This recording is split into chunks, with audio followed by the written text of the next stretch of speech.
नमस्कार। कभी सोचा है कि जिस शेयर को हम खरीदते बेचते हैं उसकी सिर्फ एक कीमत नहीं होती। जी हाँ, हर एक शेयर की असल में तीन अलग-अलग और बहुत ज़रूरी कीमतें होती हैं। आज हम इन्हीं तीन वैल्यूज़ की पहेली को सुलझाएंगे। फेस वैल्यू, मार्केट वैल्यू और बुक वैल्यू। तो चलिए शुरू करते हैं। और हाँ, आगे बढ़ने से पहले एक ज़रूरी बात, ये सारी जानकारी सिर्फ पढ़ाई और जानकारी के मकसद से है। इसे किसी भी तरह की इन्वेस्टमेंट एडवाइस बिल्कुल ना समझा जाए। तो सबसे बड़ा सवाल ये ही है, एक शेयर की असली कीमत आखिर है क्या? ज़्यादातर लोग कहेंगे, भाई जो स्क्रीन पर दिख रहा है वही है, लेकिन कहानी इससे कहीं ज़्यादा गहरी और दिलचस्प है। असल में एक नहीं बल्कि तीन कीमतें हैं। चलिए सबसे पहले बात करते हैं फेस वैल्यू की। आप इसे किसी भी शेयर की जन्मपत्री या उसकी ओरिजिनल कीमत कह सकते हैं। ये वो बुनियाद है जहां से हर शेयर का सफर शुरू होता है। तो ये फेस वैल्यू है क्या? ये वो नाम मात्र की कीमत है जो कंपनी बनाते वक्त ही तय कर दी जाती है। मान लीजिए कि कंपनी शुरू हुई जिसका नाम है इजी लर्न। अब इसके जो प्रमोटर्स हैं जिन्होंने कंपनी शुरू की, उन्हें जो शेयर मिलते हैं वो इसी फेस वैल्यू पर मिलते हैं। ये किसी भी शेयर की सबसे पहली कानूनी कीमत होती है। अच्छा, तो ये तय कैसे होती है? इसका गणित बहुत ही सीधा है।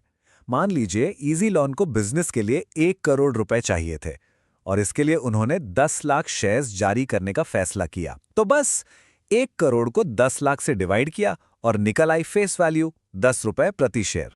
अब आप सोचेंगे कि आज के जमाने में इस 10 रुपए की वैल्यू का क्या काम?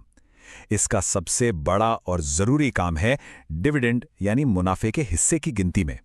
जब भी कोई कंपनी डिविडेंड देती है तो वो हमेशा फेस वैल्यू पर ही कैलकुलेट होता है, मार्केट प्राइस पर नहीं। मतलब अगर इजी लर्न ने 25% डिविडेंड दिया तो वो 10 रुपए पे गिना जाएगा और हर शेयर पर मिलेंगे 2.5 रुपए।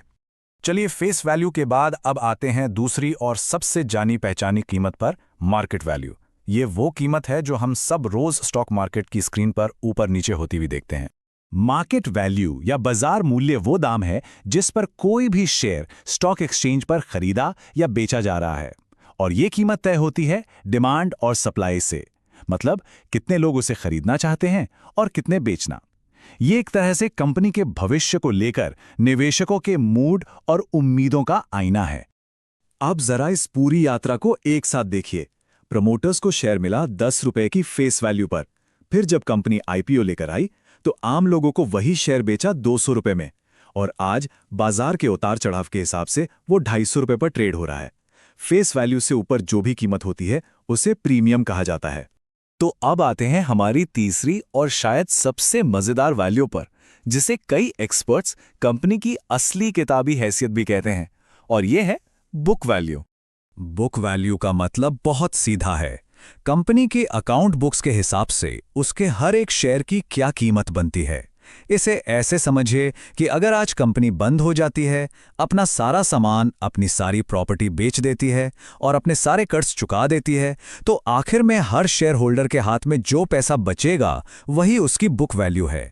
तो इसे कैलकुलेट कैसे करते हैं? इसके दो आसान से फॉर्मूले हैं। पहला, कंपनी की कुल संपत्ति मतलब टोटल एसेट्स में से उसकी कुल देनदारियां मतलब टोटल लायबिलिटीज घटा दीजिए। जो बचा उसे कुल शेयरों से डिवाइड कर दीजिए। या फिर शेयर होल्डर इक्विटी और रिजर्व्स को जोड़कर कुल शेयरों से डिवाइड कर दीजिए। नतीजा दोनों से एक ही आएगा। तो हमारे इजी लर्न वाले केस में पूरा हिसाब किताब करने के बाद उसकी बुक वैल्यू निकल कर आती है 100 रुपए प्रति शेयर। अब देखिए कितना बड़ा फर्क है। फेस वैल्यू थी 10 रुपए, बुक वैल्यू है 100 रुपए और मार्केट वैल्यू पहुंच गई है 250 रुपए पर। अच्छा, अब जब हम मार्केट वैल्यू और बुक वैल्यू को समझ गए हैं तो इन दोनों को मिलाकर एक बहुत ही जबरदस्त टूल बनता है। इसे कहते हैं प्राइस टू बुक रेशियो या शॉर्ट में P/B रेशियो।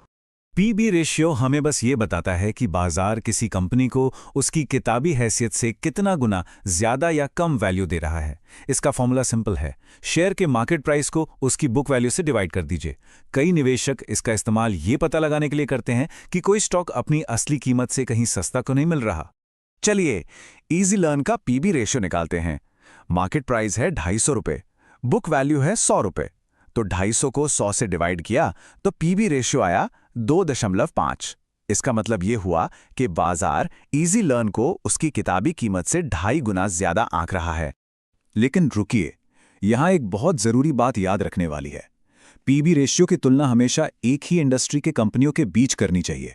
जैसे एक आईटी कंपनी जिसके पास बहुत ज़्यादा फिजिकल एसेट्स नहीं होते, उसका पीबी ज़्यादा होगा। वहीं एक इंफ्रास्ट्रक्चर कंपनी जिसके पास बड़े बड़े प्लांट और मशीनें होती हैं, उसका पीबी कम होगा। तो सेब की तुलना सेब से ही करनी है। तो अब तक हमने 3 तरह की वैल्यूज को अच्छे से समझ लिया है, तो क्यों ना एक छोटा सा क्विज हो जाए, देखते हैं कि हमने कितना सीखा। तैयार हैं?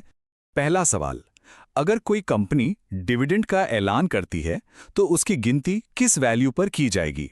आपके ऑप्शन हैं A market value, B book value, C face value या डी इशू प्राइस। आपके पास 5 सेकंड हैं। समय समाप्त और सही जवाब है सी, फेस वैल्यू। याद रखिए, डिविडेंड हमेशा शेयर की ओरिजिनल यानी नाम मात्र की कीमत पर ही कैलकुलेट किया जाता है। सवाल नंबर 2, सोचिए, अगर कोई कंपनी बंद हो जाती है तो कौन सी वैल्यू सबसे सही अंदाजा देती है कि शेयर होल्डर्स को कितना पैसा वापस मिल सकता है? आपके ऑप्शंस हैं market value, book value, face value या एवरेज ट्रेडिंग प्राइस। 5 सेकंड।